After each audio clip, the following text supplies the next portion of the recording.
қолдан тарталбай, сумкасыдан тартып, сумкасы манекасыдан тартып, анан ичиден бастым эле суу чыйып, анан көпүрүк жаныга апарсам, атасын издеген барсам, ол жок экен да. Анан 14 май күнү ылай аралаш агып жаткан чоң арыктагы сууга кокусунан түшүп кеткен классташын кантип куткарып калганын айтып жаткан Ибрахим Авазов быйыл 1-класста аяктайт. Ибрахим мектептен келе жатып сууга түшүп кеткен жардамга муктаж бай элдин китеп кабынан кармап, арыктын жээгине тартып чыгарат.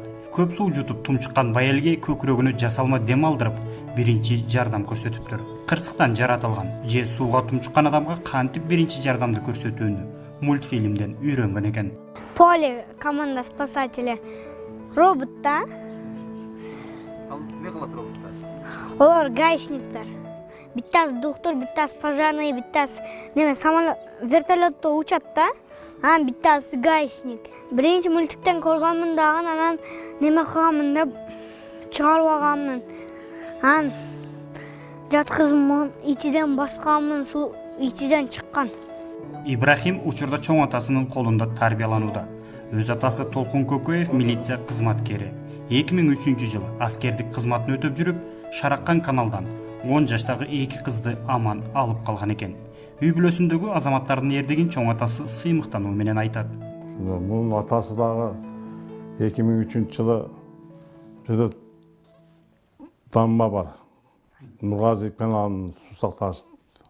Ошол жерде онда милицейский полкта суу жетет да кадам жайда. Кетип атса элдер кыйкырып калганда, каршы 2 кыз канал ичине кирип кеткен экен. Мен бул формачан таштаганда, таштап ошол 80 метр каналды ичинен нар жагынан алып чыккан 2 кызды 2 колго кыстап кармап. Кичинекей Ибрахимдин жарандык милдетин аткарганы жана атасынын жараткан эрдигин улап, жаш болгонуна карабай адам өмүрүн сактап калгандыгы коомчулукта, интернет колдонуучулар арасында да кызуу талкуу жаратты. Жаш болгонуна карабай адам өмүрүн сактап калганы үчүн Баткен облустук ички иштер башкармалыгынын башчысы өздүк курамы менен чогуу Ибрахимге ыраазычылык билдирди. Ата-баланын эрдиктери башкаларга да үлгү болуусун каалап, Ибрахим Авазовго белек тапшырды. Өзүнүн жарандык милдетини мына 1-класста окуган Ибрагимиз, биздин уулубуз, биздин кызматкерибиздин уулу.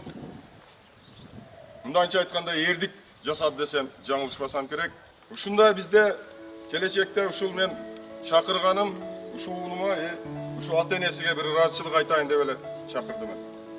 Сиздерге чоң рахмат, ушундай жаш болсо да ушундай биздин балабызды жакшы тарбия берип, жаштыгынан ушу биздин Кыргызстаныбызга патриот бол деп, жарандык милдетин аткарып, качпай куткарганы бул өзүнчө бир эрдик болсо керек деп эсептейм. Акыркы 1,5 жыл ичинде Баткен облус аймагында минтип кырсыкка кабылган, кокустуктан жардамга муктаж болгондорду жайкын тургундар тарабынан куткаруунун 10 учуру катталган.